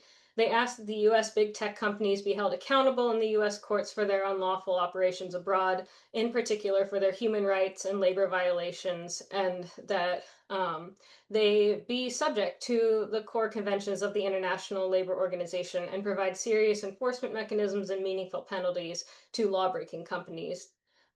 Additionally, the letter called out the intense union busting in the digital sector. And as of February this year, the workers in Kenya launched the Data Labelers Association to fight for fair pay, a union, mental health support, better overall working conditions, and recognition for data labelers worldwide. Next slide, please. And so quickly, I want to touch on techno-colonialism and colonialism more broadly. I would guess most of us know that colonialism is the subjugation or political control of one people by another that can include things like settlement, economic exploitation, and resource extraction. Techno-colonialism is a term coined by Mirkna Marianu, a professor and co-director of the Migrant Futures Institute at Goldsmiths University of London. Techno-colonialism offers a broad lens through which we can view AI build-out. Her research primarily focuses on how colonial mentalities and practices are expressed through tech and AI use in humanitarian crises, such as algorithmically determining aid recipients and AI being used to predict refugee flows. She demonstrates that digital innovation and AI entrench power asymmetries between the global north and south, especially when there is an assumption of neutrality with regard to AI tech. When tech companies in the global north outsource labor to the global south in an effort to pay less in wages and avoid fair labor laws, this constitutes a form of techno-colonialism under the guise of empowerment. There has been a huge uptick in NGOs run by AI companies that specifically target refugee communities to recruit for data annotation work. One such platform sports the motto, "Give work, not aid," and refers to this work as the virtual assembly line. Many individuals who work as data labelers and content moderators have no other alternatives for work, in large part due to the long history of colonial exploitation in their countries by Western nations. And this labor exploitation in the tech realm reinforces these international hierarchies at the expense of the physical and mental health of the workers that enable these AI projects to exist in the first place. Next slide. And then here's just a small collection of article headlines that I found in my research in putting this presentation together. So that's all I have. Thanks. Wonderful. Thank you so much to Nate, Mickey, and Em. In the essence of time, I will speed along the last section of the presentation, mine, where we'll discuss local, state, and federal regulation. I'd like to start out here about talking about local level power and how you can get involved, and that starts out with local zoning matters. Here on the screen, I have a map back from 1926 of Euclid, Ohio. And why am I going to be talking about this? Because this is pretty much the birth of American zoning. In 1926, the US Supreme Court made an important decision in a case called Euclid versus Ambler. The court ruled that the village of Euclid, Ohio had the right to limit industrial development in order to protect nearby residential neighborhoods. This ruling gave cities and towns across the country the green light to create zoning laws, rules that control how land can be used. These laws, often called Euclidean zoning, after this case, quickly spread throughout the United States. And over time, zoning rules have become more detailed and have placed stricter limits on how private property can be used, with courts generally supporting these growing regulations. So TLDR, municipalities can shape the kind of communities they want now and for the future. Municipalities can direct local control over how land is developed, ensuring that local voices are heard and local priorities are respected. And local ordinances have the greatest, most immediate impact on residents' daily lives. Why are we talking about this? Because of what Lauren was chatting about earlier with data centers. So quickly, like I said, in the instance of time, I won't wax too poetic about this. But for example, in Pennsylvania, communities across Pennsylvania are fighting back against the rampant data center expansion with local zoning. Our governor here has said that we are going to be one of the top states in the entire United States for AI and data center development because of our natural gas resources and our land use. Pennsylvania communities and communities across the country are fighting back with data center ordinances where we can I don't want to say regulate, but like we can say we can impose stricter regulations, more protective conditions on such as water usage, noise, and light. And these can be all wrapped up in a pretty package that is specifically for data centers. Because a little trick, at least within Pennsylvania, if you do not accommodate a use in your zoning code, rather than saying, oh, you can't have it in your area, the data center or the company or the industry can say, you have not provided a space for me, so I get to pick the space. So one way to combat that is to immediately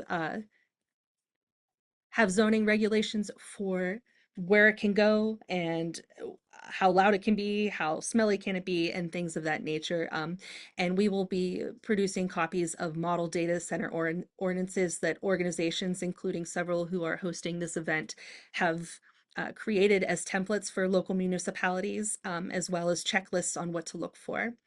Also, a way that people in Pennsylvania have been combating these data center ordinances with the rampant expansion is knowledge of local protocol and meetings and public hearings. Recently, out in, I believe, Luzerne County, Pennsylvania, a public hearing will have to be restarted because it wasn't properly advertised. And that is why I don't want to say the devil's in the details. I want to say like the delight is in the details, because without that, they could have rammed through a public hearing to approve a data center ordinance without giving the public much time to speak or even really know more about the public. So always check out your details. Uh, Very wordy slide. I promise I won't go through it all. Plus, you'll see this during the recording.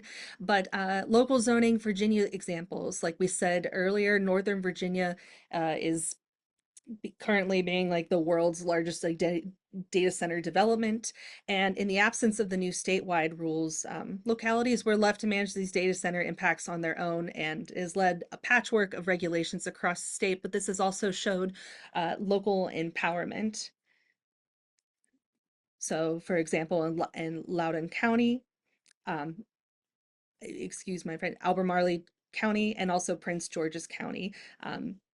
You can read those later on to your leisure, but basically, instead of having a statewide regulation because Virginia's legislators failed Virginia in having more statewide regulations that would have protective markers in place, it was now left back to the local municipalities, which honestly, local power is your most powerful power out there. Moving right along.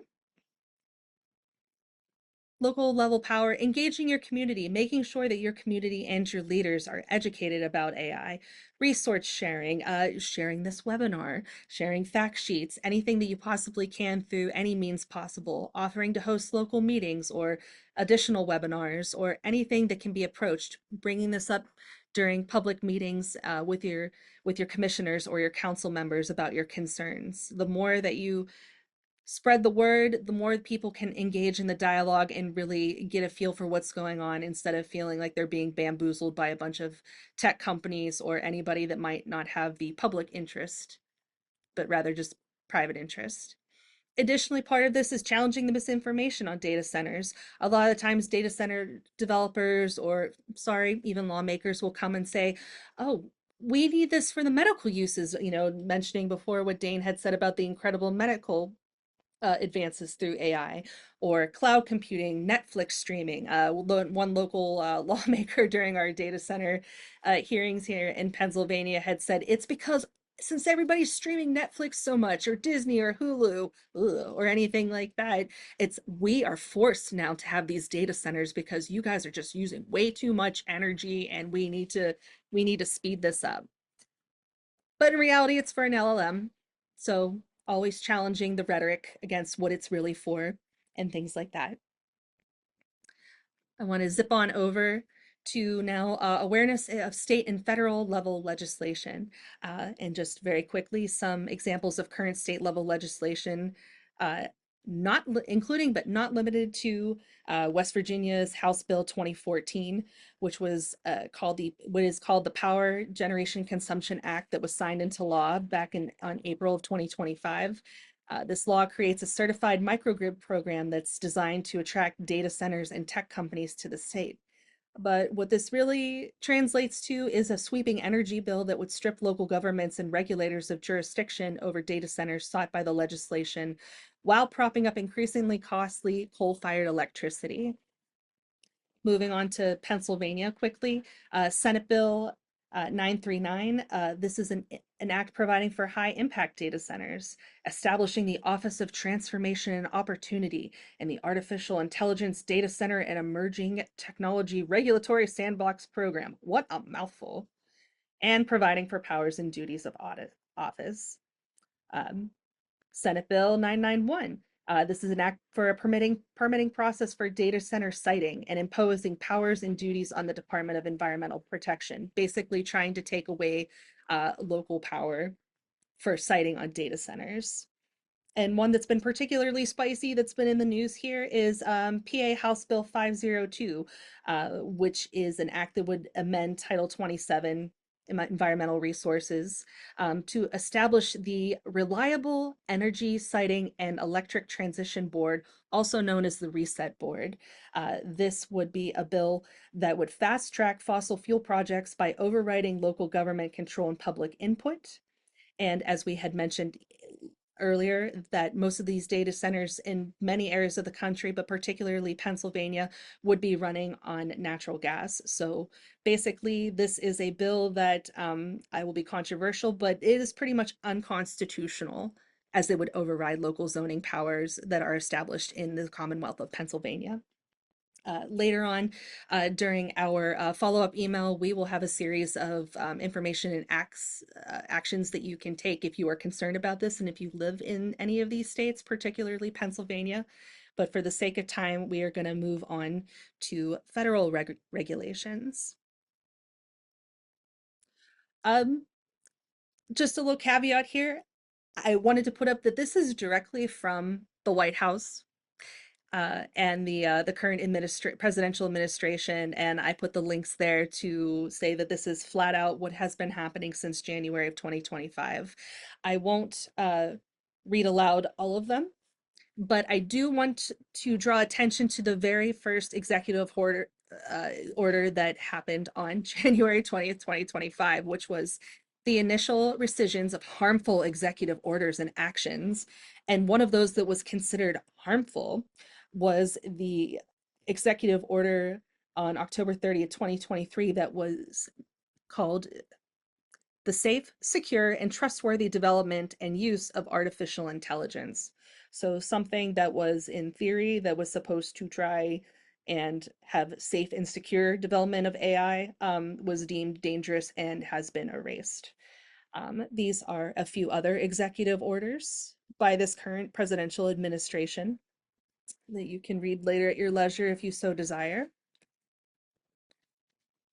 And in July of 2025, the current presidential administration revealed America's AI Action Plan, with policy notes including exporting American AI, promoting the rapid build out of data centers, enabling innovation and adoption, and upholding free speech and frontier models. Wow, that's all I will say about that. And below are the accompanying executive orders that were within that notice and this plan. But as we have seen here, this really is going to be related to massive energy and water intensive data centers. And amongst other things, this plan also seeks to dismantle existing environmental and land use rules that it views as a hindrance to unfettered growth of these industries. And as we previously mentioned, the immense and potentially catastrophic impact on water and energy resources on unfettered AI industry could have on communities across the country.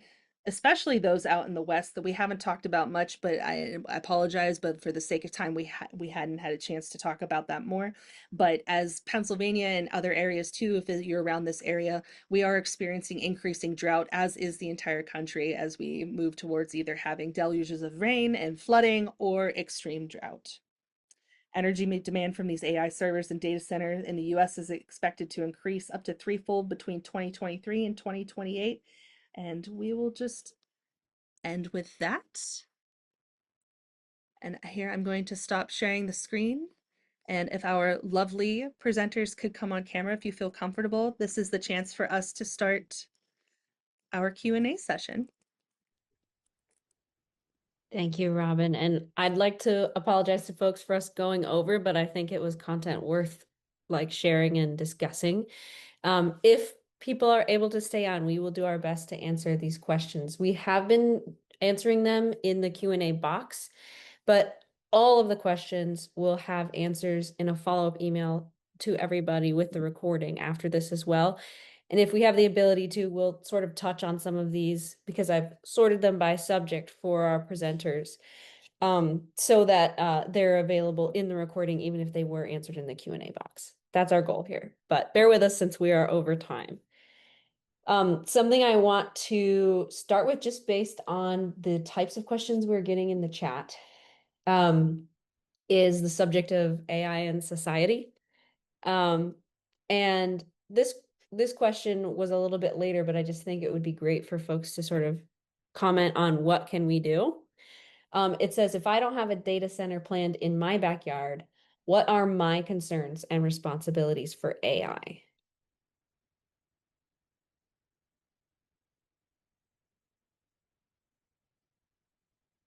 Who would like to jump on that one first?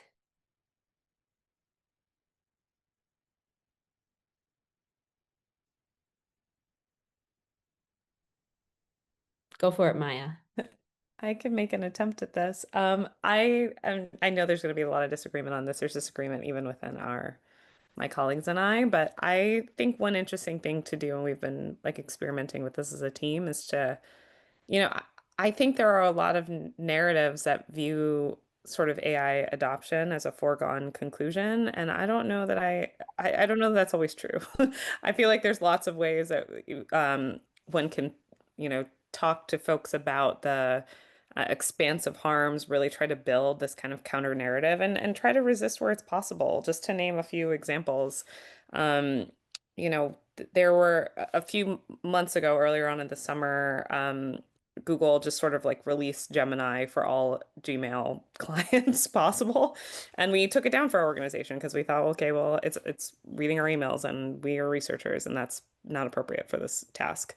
So I do feel like there are opportunities where, it might be the stickier thing, but it, could be worthwhile to really examine whether it's necessary and helpful. And if not, like think about other ways to address productivity in one's life. But that's just one that I'll throw out here. I'm sure there are others that other panelists have top of mind. Thanks, Maya. I saw a second hand. Who else wanted to say something?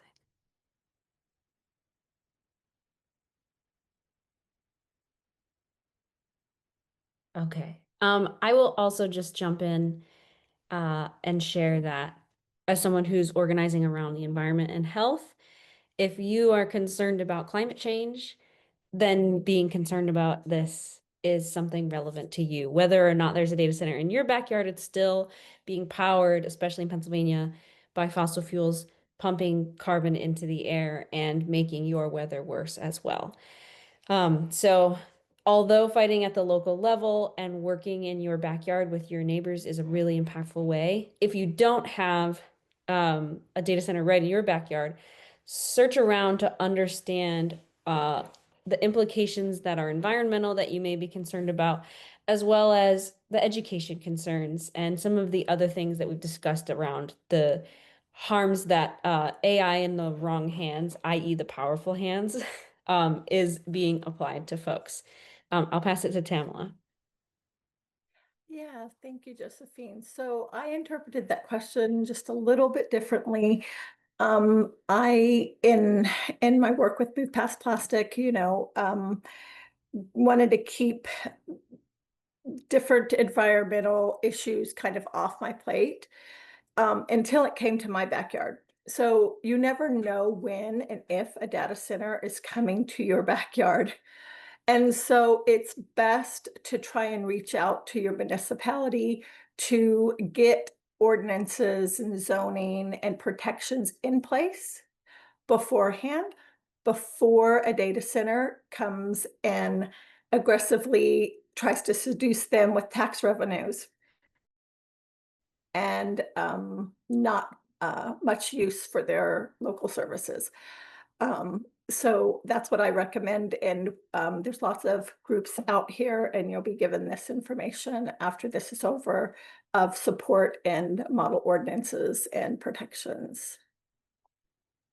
Thanks so much. Okay. The next one I'm looking to see which ones have not been answered yet on the Q&A. Let's talk about the economics because we had several questions on economics and none of them got answered in the Q&A. I think partly because that's not our expertise, but we can do our best. One of the questions was, what are the stranded asset risks if AI boom and bust cycle mirrors previous tech bubbles? Does anyone have something they'd like to add to that one?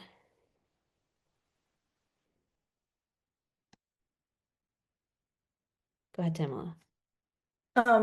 Other than just, the huge infrastructure that may be built and all the servers that may be there, the diesel storage tanks and ethylene glycol tanks and yeah, just the infrastructure, which is why including a decommissioning clause is also important.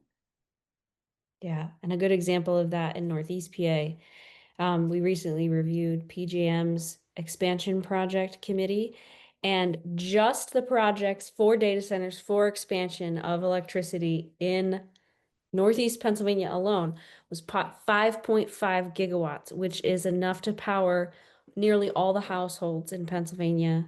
We have 5.2 million households in Pennsylvania, and that use approximately 5.5 gigawatts.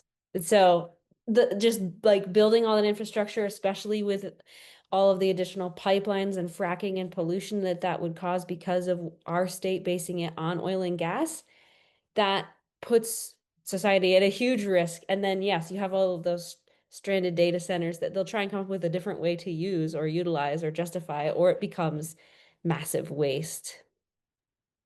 I'll just add on to that. I mean, the risk of like um, loss within the labor market, it's not probably what the question asker is getting at when they say stranded assets. But when we invest in terms of how we spend capital towards developing a workforce, when companies invest in AI systems that displace workers, the ramifications of that in terms of people's careers are measured in decades, and the potential cost to very heavy investments in AI systems that displace workers will accrue to people who are displaced to the extent that that takes place. Thanks, Mickey.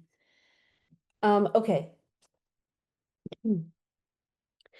One more question that's related to that is, what are the probabilities that any of the proposed hyperscale data centers will materialize? Are most of them either one, an outright scam on investors, or two, just a fossil fuel energy project which will be built and then justified by a data center? What, like as far as the boom and bust and the bubble that we have been talking about, and especially in Pennsylvania, the fossil fuel boom that's trying to be tagged along and tied with it, what kind of thoughts, comments do you have, folks, on the probability of these materializing? We did discuss a little bit the impacts of stranded assets, but feel free to add anything to this.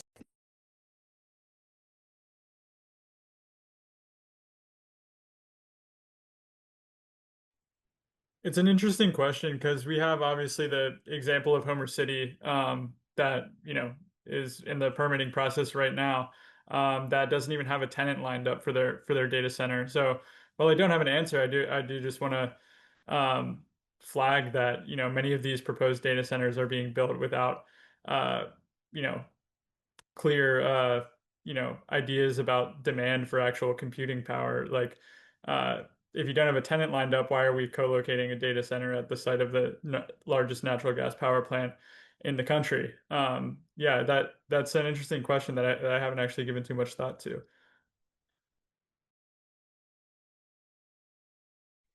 All right. And on the topic of governance and regulations, do you think regulations can help prevent some of the potential dangerous consequences of generative AI, such as being used to generate fake data with the intent to cause harm, deep fakes, fake evidence, etc.? Or are these consequences inevitable of the technology?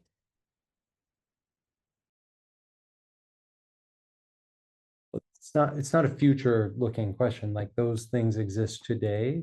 Um, and the technology has advanced enough and become sufficiently available that those uses are already to some extent in existence. I think regulation is an important part of mitigating that use. But I think, to echo Altman, like, we're in it already. Like, I don't agree with his vision for whether or not we should be, but we kind of are. And I think people who are advocating for regulation need to do so with a realism about what exists out there in the world by way of AI models right now. Thanks so much, Mickey. Related to that, what regulatory loopholes allow AI facilities to avoid proper oversight? I also think that this question is talking about data centers too.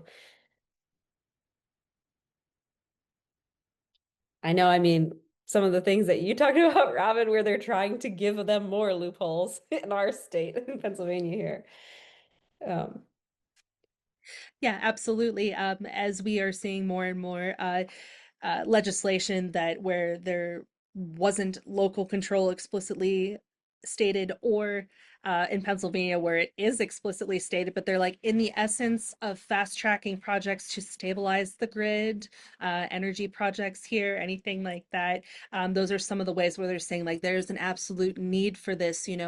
Local municipalities may not fully. It was actually really insulting, and I promise I won't wax poetic. How saying like how local elected officials may not understand the complexities of some of these projects that require fast tracking and assessment from experts in the area, and how don't worry, the reset board or the siting board will still value community input because this will be in the form of community meetings, which really means they are just going to override the public hearing process and robbing people of their due process. So these are some of the ways that they get around things. You might see more and more with data centers, even though there is a land use, which means actually more regulation can happen, as opposed to like in industries such as fracking, where we are here in Pennsylvania, we are, for better, for worse, sorry, by the PA Oil and Gas Act, where some of the local zoning ordinances, they say can, are doing some overreach by saying that the conditions in the local ordinance are interfering with the how to drill instead of where to drill. I would not be surprised if we start seeing more legislation and how protective ordinances would start. They would be saying like how these would be infringing on the how to run the data center rather than where to run the data center. So we shall see. There's always sneaky things going around. Thanks, Robin. And I think that sort of also answers the question, where does governance happen? Who decides? As well as the question, what municipal and state policy options are there for limiting the growth of data centers? We will obviously share more resources in the follow-up. I will plug again the same resource that I shared before, which is a working draft document of a template that talks about some of the potential regulations you could at your local level pursue to preemptively regulate these facilities, whether or not you have one proposed for your area. And one of the things is like with House Bill 502 and some of these others, they're going after these municipal ordinances because they do have an impact and they're in the way. So that means you should utilize this power that you have, because pressuring your township supervisors is a little bit easier than pressuring the federal government, i.e., the steps in between. There's layers, and we should work at all levels to, pursue something that is both safe for human health and morally like supportive for human life and enjoyment. And at the same time, like, don't feel you need to take on the entire world if you can make an impact at your local level. So I just want to encourage that you can get started locally, and it is really important and it's appreciated. Okay, I know we're almost at out of questions that haven't been answered. We will follow up. There was one environmental question we didn't get to yet, which is, can the water be used that's used for cooling data centers be reused and recycled? And I can add a little bit to that. Only about 5% is recycled water. One, a lot of it's evaporated, and two, polluted, i.e., reused water, even when cleaned, that water that's not potable, i.e., not perfect for drinking water, corrodes and impacts the equipment that they're cooling, and they don't want to ruin their equipment prematurely. They want to increase the lifespan of that equipment. So they typically go after municipal water authority sources or stuff that's treated that is what we would want to consume, which is why wells are drying up and you see those other impacts in communities, because they evaporate a ton of the cooling and waste that water, but also are after the water that we can drink, which is a very small percentage in this planet. All right, I'm going to throw one more at you all. Sorry about the rapid fire. And we will be linking the sources that Dane referenced on climate tracking and all of that. Go ahead. I see you, Tamla. Just super, super quick. They have the closed loop systems for water, so they use less water. But just if they use those, then they're going to be having an increase in energy. So that's kind of they're inversely proportionate to each other. And so then that means more generators, more diesel fuel being stored, more air particulates, etc. Thank you. This one was partly answered by Dane in the chat, but I think it's a good one to end on because this is a discussion on AI and society. Is there any research, and what do we have on how this reliance on using ChatGPT or even just using Siri have on people's ability to learn and practice and need their basic skills? So we talked about the loss of like the professionals and the experts, but what about just day-to-day tasks where you're not you don't remember your times tables or whatever, like to make a tip, or you're whipping out your AI to look up something that you should just know, or it's a skill you don't have, like making a recipe. Do we have any commentary on the over-reliance on this type of technology?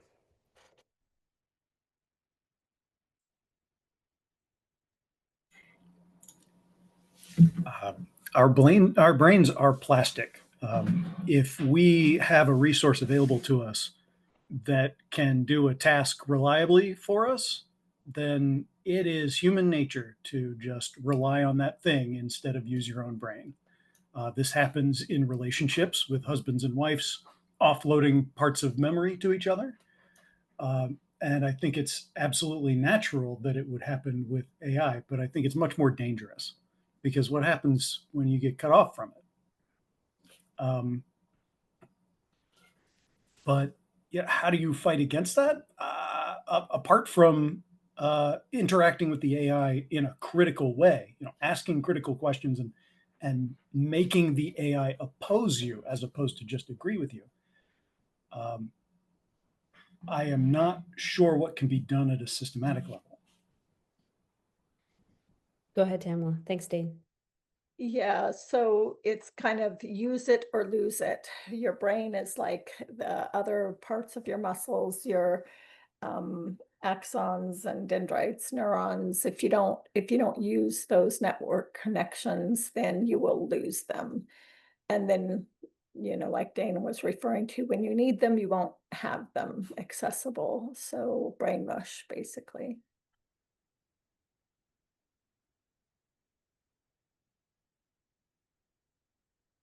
All right. We are at 8:32. Is there anything else anyone wants to comment? Thank you so much to our presenters and panelists. I'll turn it back over to Robin if no one has any other main questions.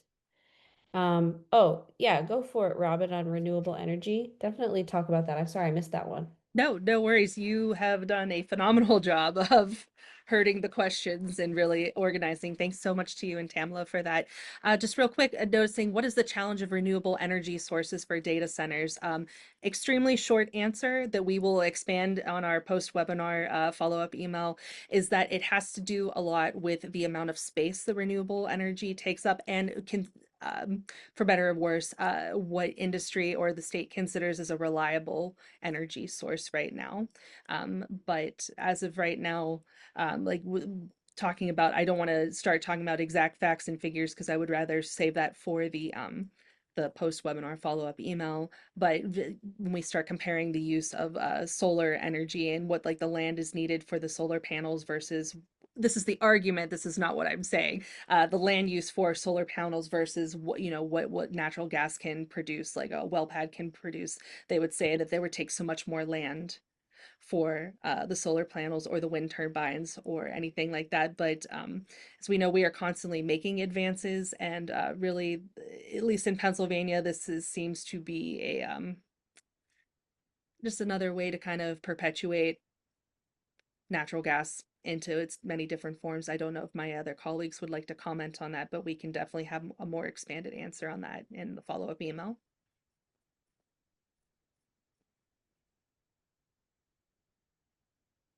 Nope. All right.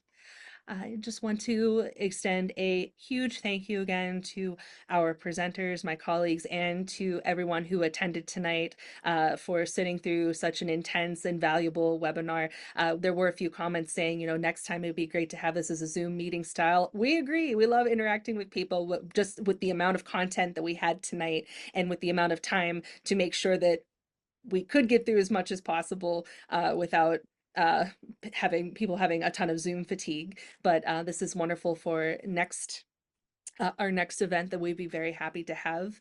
Like we said, some of the slides were skipped in the essence of time. They will be included in the post-webinar follow-up emails, such as actions that you can take, groups that you can